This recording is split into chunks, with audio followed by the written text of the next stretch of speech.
like a Hellcat.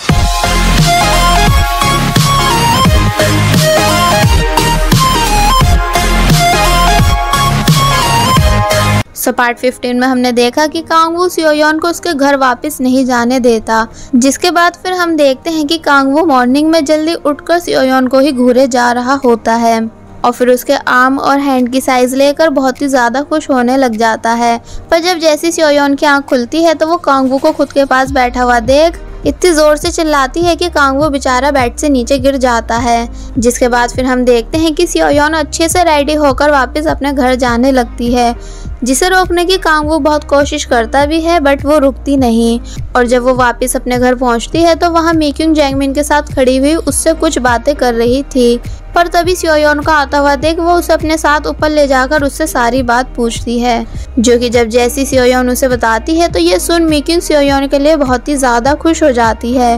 Well next scene में हम देखते हैं कि मीक्युंग के वहाँ से जाने के बाद जब सियोयोन वॉनजाए के साथ बैठकर लंच कर रही थी कि तभी जूही और सियोजून इन दोनों के सामने आकर कहते हैं कि हमें माफ कर दो, हमसे बहुत बड़ी गलती हो गई। तो ये सुन सियोयोन और वॉनजाए के होश उड़ जाते हैं, क्योंकि उन्हें ऐसा लगने लग जाता है कि जैसे इन दोनों ने कुछ बहुत ही गलत कर दिया हो।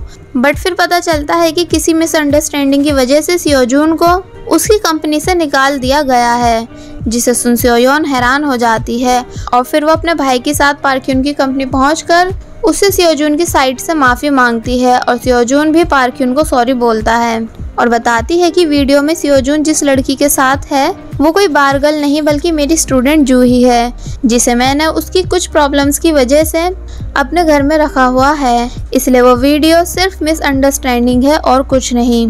तो फिर इतना सब जानने के बाद पार्क्यून को यकीन आ जाता है कि सियोजून की इसमें कोई गलती नहीं, इसलिए फिर वो सियोजून को वापस अपनी कंपनी में ले लेता है और फिर बाद में बताता है कि वैसे हमें भी उस पर्सन के बारे में पता चल चुका है जिसने ये वीडियो अपलोड करके सारी मिसअंडरस्टैंडिंग क्रिएट की है, और वो पर्सन और कोई नहीं बल्कि जुंगहो ही होता है, यानी सियोजून का बेस्ट फ्रेंड, जिसे देख सियोजून बहुत बुरी तरह हैरान हो जाता है।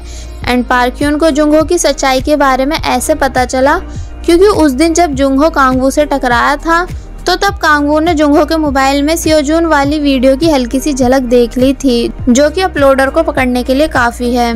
इसलिए फिर पार्क्यून जुंगहो से कहता है कि इससे फर्क नहीं पड़ता कि तुम कितने ज्यादा टैलेंटेड या फिर स्मार्ट हो, क्योंकि हम अपनी कंपनी में सिर्फ उन लोगों को ऐड करते हैं जो कि अपनी टीम का साथ देते हो, ना कि तुम्हारे जैसे घटिया करैक्टर वाले लोग, इसलिए तुम अभी कंपनी छोड़कर जा सकते हो। जिसे सुन जुंगहो बहुत बुरी तरह शॉक हो जाता है और फिर ना चाहते हुए भी उसे वहां से जाना पड़ता है। पर जब जैसे ही वो बाहर आता है तो सियोजून बाहर आकर उसे सब करने का रीजन पूछता है और फिर जुंगहो के ऊपर थोड़ा बहुत गुस्सा निकालने के बाद कहता है कि मिस्टर पार्क्यून ने बोला है कि अगर हम इस बात को यहीं खत्म कर दें तो फिर वो तुम्हें अपनी कंपनी में वापस ले लेंगे, इसलिए जाओ, मैंने तुम्हें माफ़ किया क्योंकि मैं तुम्हारी तरह नहीं। और फिर वहाँ से चला जाता है, जिसके जाने के बाद जुंगहो को अपनी गलती का एहसास होता है कि उसने अपनी बेवकूफ़ी और जेलिसी की वजह से अपने इतने अच्छे दोस्त को खो दिया। और वह अंदर पार्क्यून सियोयोन से सियोजून की तारीफ करने लग जाता है कि देखना एक दिन तुम्हारा भाई एक बहुत ही बड़ा फेमस के-पॉप आइडल बनेगा, जिस पर फिर सियोयोन भी पार्क्यून की तारीफ करने लग जाती है और कहती है कि वैसे तुम अपने काम को लेकर काफ़ी सीरियस हो, अच्छी बात है, मतलब कि एकदम कूल प्रेसिडेंट। जिसे सुन पार्क्यून हंसने लग जाता है और कहता है कि तुम प्लीज़ मीक्यून को भी ये बात बताना कि मैं कितना ज़्यादा कूल हूँ। पर फिर एकदम ही सियोयोन पार्क्यून के करीब आकर उसका हाथ पकड़ कहती है कि मगर तुमने कभी मीक्यून को हर्ट पहुँचाने या फिर उसे चीट करने की कोशिश की तो मैं तुम्हें जान से मार दूंगी। जिसे सुन पार्क्यून बहुत बुरी तरह डर जाता है। एंड देन सियोयोन के वहाँ से जाने के बाद कहता है कि ये कितनी ज़्यादा भयानक थी, पता नहीं कांगवू को ये कहाँ से क्यूट दिखती है। वेल नेक्स्ट सीन में हम कांगवू और मिन्ह्यो को देखते हैं, जहाँ कांगवू मिन्ह्यो को काफ़ी देर तक परेशान करने के बाद उसे अपने साथ लंच पर ले जाने के लिए मनवा ही लेता है। बट जब ये दोनों रेस्टोरेंट पहुँचते हैं तो वहाँ मिन्ह्यो सिर्फ केक्स को ही ऑर्डर करता है, जिसे देख कांगवू हैरान हो जाता है और पूछता है कि क्या तुम्हें अपनी हेल्थ का बिल्कुल ख्याल नहीं। इसलिए फिर कांगवू मिन्ह्यो की फिक्र में उसे ब्लड शुगर चेकिंग मॉनिटर देता है, जिसे पहले तो मिनह्यूक एक्सेप्ट करता नहीं पर फिर बाद में कर लेता है। मतलब कि अब एक तरह से कांगवू मिनह्यूक का एक अच्छा बड़ा भाई बनने की कोशिश कर रहा है एंड मिनह्यूक भी कांगवू से जेलस ना फील करते हुए उसे समझने की कोशिश कर रहा है। इसलिए जब कांगवू मिनह्यूक का हाथ पकड़ने ही वाला होता है पर वो कहता है कि अब बस तुम मेरा हाथ मत पकड़ना, तो फिर कांगवू पीछे होकर बैठ जाता है। और वहीं दूसरी तरफ हम सियोयोन के बीच वाले भाई यानी वॉनसुक को देखते हैं, जो कि जैंग से मिलने एक पार्क आता है जहां जैंग मिस्टर पोटैटो स्टॉल पर बैठा हुआ था उस स्टॉल के ऑनर के वॉशरूम जाने की वजह से। तो जब जैसी वॉनसुक उस स्टॉल से कुछ बाय करने की कोशिश कर ही रहा था पर तभी जैंग के रोकने की वजह से उसका पर्स डायरेक्ट वाटर में जा गिरता है, जिस वजह से जैंग काफी ज्यादा डर जाता है। इसलिए फिर वो बाद में पर्स की सभी चीजों को बाहर निकाल कर उन्हें सुखाने लग जाता है, जहाँ उसे वॉनसुक के डैड की एक फोटो भी दिखती है, जिसे देख वो उनसे खुद को इंट्रोड्यूस करने लग जाता है जैसे कि वॉनसुक के डैड चाहते थे। एंड जैंग को ऐसा करता देख वॉनसुक काफी ज्यादा इमोशनल और खुश हो जाता है। मतलब कि एक तरह से अब ये दोनों साथ में काफी ज्यादा खुश हैं। नेक्स्ट सीन में हम वॉनजाए को देखते हैं, जो कि कांगी के ऑफिस आकर उससे कहता है कि तुम मेरी किसी भी कॉल या मैसेज का आंसर क्यों नहीं दे रही हो, क्या कुछ हुआ है क्या? जिस पर कांगी अपने रिएक्शन चेंज कर कहती है कि क्या तुम्हें दिख नहीं रहा कि मैं इस टाइम काम कर रही हूँ, और वैसे भी मैं उन लोगों में से नहीं जो कॉल पर बात करके अपना टाइम वेस्ट करते हैं। जिसका एकदम ही ऐसा रूड बिहेवियर देख वॉनजाए से पूछता है कि क्या तुम ठीक हो? तो इस पर कांगी बोलती है कि तुम ऐसा सोच भी कैसे सकते हो कि मेरी जैसी इतनी रिच लड़की तुम जैसे इंसान से शादी करेगी, और वैसे भी अब मैं तुमसे काफी बोर हो गई हूँ, इसलिए चलो ब्रेकअप करते हैं। जिसकी ये सब बातें सुन वॉनजाए हैरान हुआ खड़ा रह जाता है और फिर कहता है कि तुम झूठ बोल रही हो ना, क्योंकि जिस तरह से तुम मुझे देखती हो उसे देख मैं मान ही नहीं सकता कि तुम्हें मुझसे प्यार नहीं। तो ये सुन कांगी चुप हो जाती है। देन वॉनजाए बोलता है कि मुझे नहीं पता कि तुम मुझसे ये सब क्यों बोल रही हो या फिर इसके पीछे का रीज़न क्या है, पर मैं कल तक तुम्हारा वेट करूंगा, और फिर वहाँ से चला जाता है। जिसके जाने के बाद कांगी चैन की सांस लेती है। देन नेक्स्ट सीन में हम देखते हैं कि कांगू सियोयोन के भाइयों से मिलकर उन्हें अपने और सियोयोन के रिलेशन के बारे में बताता है कि हम दोनों डेट कर रहे हैं, ताकि इन दोनों का रिलेशन दोनों फैमिलीज की साइड से ऑफिशियल हो सके। जिसको सुन सियोजून कहता है कि पर तुम तो बेरोजगार हो ना, तो फिर मेरी बहन को कैसे संभालोगे? जिसे सुन कांगवू को पहले तो काफी गुस्सा आता है, बट फिर वो खुद को शांत कर कहता है कि ऐसा कुछ भी नहीं है, बल्कि मैं एक फैशन डिजाइनर हूँ। जिसे सुन सियोजून कहता है कि फैशन डिजाइनर, मतलब चीफ डायरेक्टर बनने के बाद अब तुम फैशन डिजाइनर हो, ये क्या बात हुई? पर फिर जब बातों बातों में पता चलता है कि कांगू शिनवा कंपनी का ग्रैंडसन है, तो ये सुन सियोजून के होश उड़ जाते हैं और वो कहता है कि क्या तुम बहुत ज़्यादा रिच हो?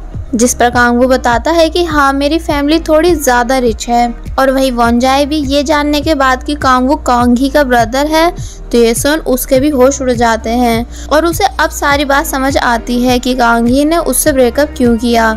इसलिए फिर वो जल्दी से कांगी की कंपनी पहुंचकर कांगी से पूछता है कि क्या तुम्हें पता था कि मेरी बहन तुम्हारे भाई को डेट कर रही है? जिस पर कांगी बोलती है कि हाँ, और पूछती है कि क्या तुम सब जानने के बाद भी मुझे डेट करना चाहते हो? जिस पर वॉनजाए कांगी के करीब आकर उससे कहता है कि सॉरी, मैं अपनी बहन की खुशियों के बीच नहीं आ सकता, इसलिए तुम्हारा हम दोनों के लिए किया हुआ फैसला ही सही है। जिसे सुन कांगी बोलती है कि मुझे खुशी हुई ये देखकर कि तुम सेल्फिश नहीं, और बताती है कि मैं बहुत ज़्यादा स्ट्रांग हूँ पर मेरा भाई कांगवू नहीं, इसलिए मुझे ना चाहते हुए भी तुमसे दूर जाना ही होगा। जिसकी ये सब बातें सुनने के बाद वॉनजाए कांगी के ऑफिस से चला जाता है, पर तभी कांगी वॉनजाए को पीछे से रोक भागती हुई उसके पास आकर उसको हक कर लेती है और कहती है कि मुझे भी माफ़ कर देना। जिसे सुन वॉनजाए भी काफ़ी ज़्यादा इमोशनल हो जाता है और फिर कांगी वॉनजाए को लास्ट बारी हक करने के बाद वहाँ से चली जाती है।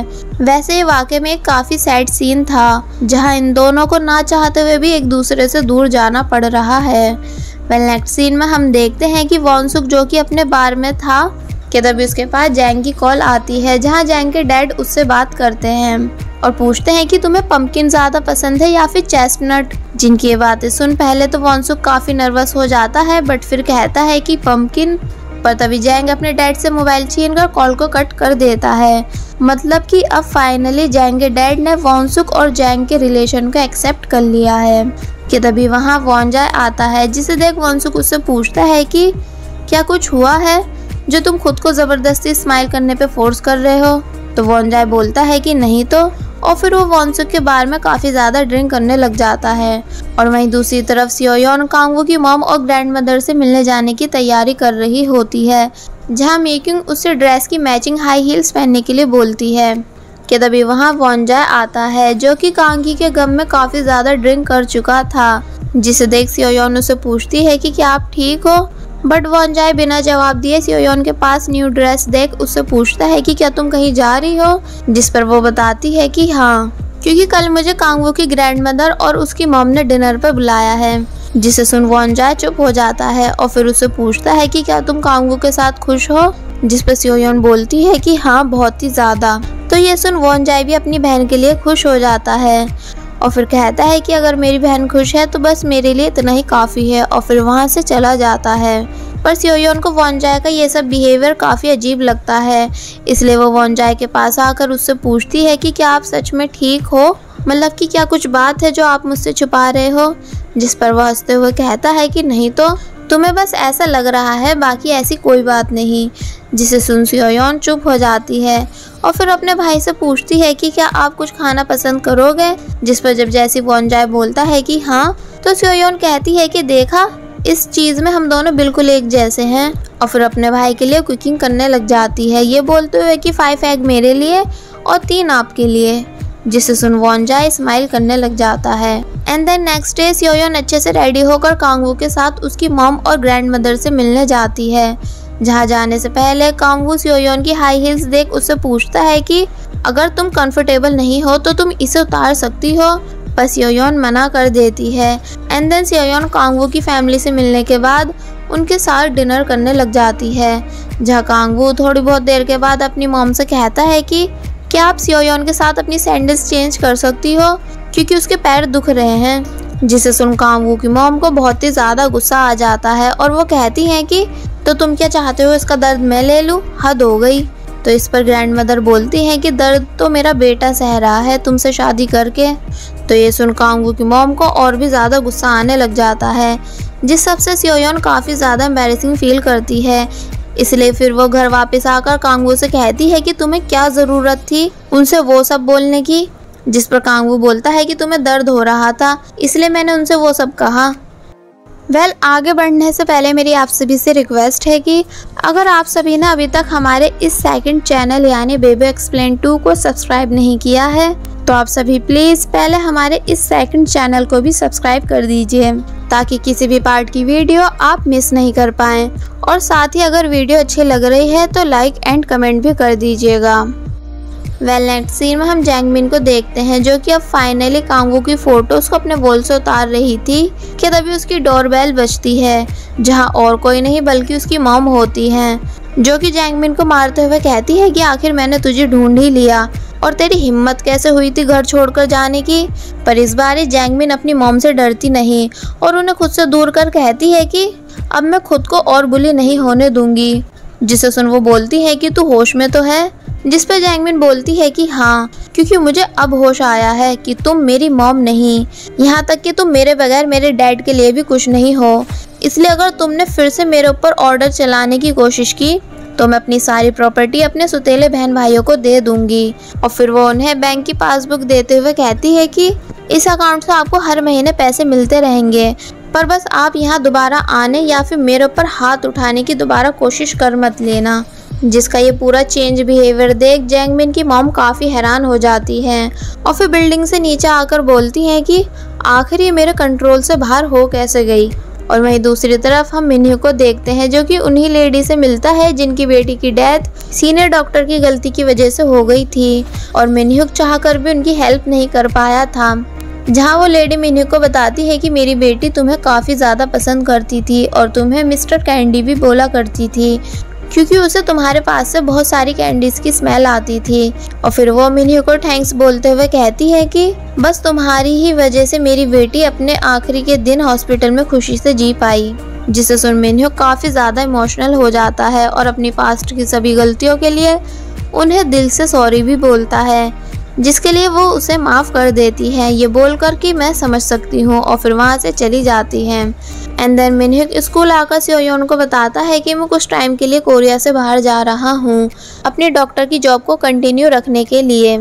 जिसे सुन पहले तो सियोयोन हैरान होती है, बट जब मिनह्यूक उससे बोलता है कि मैं ये सब सिर्फ अपनी खुशी से कर रहा हूँ, तो फिर वो मिनह्यूक से हैंडशेक करके उसे गुड लक बोलती है। वैसे शायद मिनह्यूक ये सब सियोयोन को भुलाने के लिए कर रहा है। नेक्स्ट सीन में हम देखते हैं कि कांगवू बहुत ध्यान से मिस्टर पोटैटो के हेयर कट कर रहा होता है, जिसे देख सियोयोन उससे कहती है कि तुम बहुत क्यूट हो। तो ये सुन वो बोलता है कि मैं क्यूट नहीं बल्कि कूल हूँ, और फिर वो सियोयोन को उठाकर उसे परेशान करने लग जाता है। कि तभी हम देखते हैं कि मीक्यूंग और पार्क्यून भी वहाँ आ चुके होते हैं, जिन्हें एकदम ही वहाँ देख ये दोनों शॉक हो जाते हैं। तो फिर पार्क्यून बताता है कि हम तो यहाँ क्रिसमस पार्टी की डेकोरेशन करने आए हैं, और फिर सारी डेकोरेशन होने के बाद स्टार्ट होती है इनकी क्रिसमस पार्टी, जहाँ ऑलमोस्ट ये सभी लोग होते हैं। यहाँ तक कि सियोकमिन भी जैंग के साथ वहाँ आया हुआ होता है, जो सबको देख उनसे पूछता है कि क्या किसी को मेरा ऑटोग्राफ चाहिए, क्योंकि आज मैं थोड़े अच्छे मूड में हूँ। पर उसे सभी लोग इग्नोर करने लग जाते हैं। तो फिर वो जैंगमिन के पास आकर उससे पूछता है कि क्या तुम्हें मेरा ऑटोग्राफ चाहिए। पर जैंगमिन ये बोलकर जूही के साथ वहाँ से चली जाती है कि आप कौन, क्या आप स्टार हो, पर मैं तो आपको नहीं जानती। जिससे बेचारे सियोकमिन की बहुत अच्छे से इंसल्ट हो जाती है। इसलिए जब जैसी वॉन्सुक के बुलाने पर जैंग वहाँ से जा रहा होता है, तो फिर सियोकमिन भी उसके पीछे पीछे वहाँ से चला जाता है। जिनके जाने के बाद वहाँ कांगी आती है, जिसे देख सियोजुन बोलने ही वाला होता है किस वाली लड़की, बट वॉन्जा उसका मुंह भींच कर उसको चुप करवा देता है। देन ये दोनों सभी लोगों से अलग बैठकर चैटिंग पे बातें करने लग जाते हैं, जहाँ ये दोनों ये डिसाइड करते हैं कि कांगू और सियोयोन की शादी के बाद वो दोनों भी फिर से एक दूसरे को डेटिंग करना स्टार्ट कर देंगे बिना किसी की चिंता करे। और फिर ये दोनों काफ़ी ज़्यादा खुश हो जाते हैं। और वहीं बाहर मिनह्यूक भी जाने से पहले कांगवू से मिलने आता है, जहां हम देखते हैं कि अब इन दोनों के बीच सब कुछ ठीक हो चुका है। पर जब कांगवू उससे कहता है कि मुझे कॉल करते रहना, पर इस पर मिनह्यूक बोलता है कि नहीं, बिल्कुल भी नहीं, क्योंकि मैं तुम्हारी गर्लफ्रेंड थोड़ी हूँ। बट कांगवू फिर भी मिनह्यूक के वहाँ से जाने से पहले उसको अच्छे से गुड बाय बोलता है। और ये इन दोनों कजन्स का एक बहुत ही स्वीट मोमेंट दिखाया गया है। पर फिर इसके बाद हमें स्टोरी को पूरे 3 मंथ के बाद दिखाया जाता है, जहां हम देखते हैं कि सियोयोन खुशी खुशी एक बॉक्स को लेकर कांगवू के घर आती है, जो कि मिनह्यूक ने उसके लिए भेजा था, बहुत सारे स्नैक्स और अपनी कुछ फोटोज़ के साथ। पर जब जैसे वो कांगवू को ढूंढती हुई उसके स्टूडियो के बाहर पहुंचती है, तो कांगवू उसे देख उसको अंदर जाने नहीं देता, ये बोल कर कि मैं कुछ बहुत ही इम्पोर्टेंट काम कर रहा हूँ जिसे तुम अभी नहीं देख सकती। तो ये सुन सियोयोन कांगवू को बेवकूफ़ बनाकर अंदर स्टूडियो में घुस जाती है।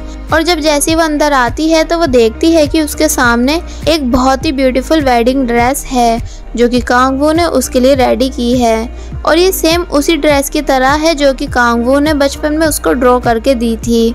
तो इसे देख सियोयोन यहाँ काफ़ी ज़्यादा इमोशनल हो जाती है। एंड कांगवू सियोयोन का हाथ पकड़ उससे पूछता है कि क्या तुम मुझसे शादी करोगी, जिस पर सियोयोन खुशी खुशी हाँ बोल देती है। तो ये सुन कांगवू भी काफ़ी ज़्यादा खुश हो जाता है और कहता है कि मैं कभी तुम्हें छोड़कर नहीं जाऊँगा, जिस पर सियोयोन कहती है कि और मैं भी कभी तुम्हारा साथ नहीं छोड़ूंगी।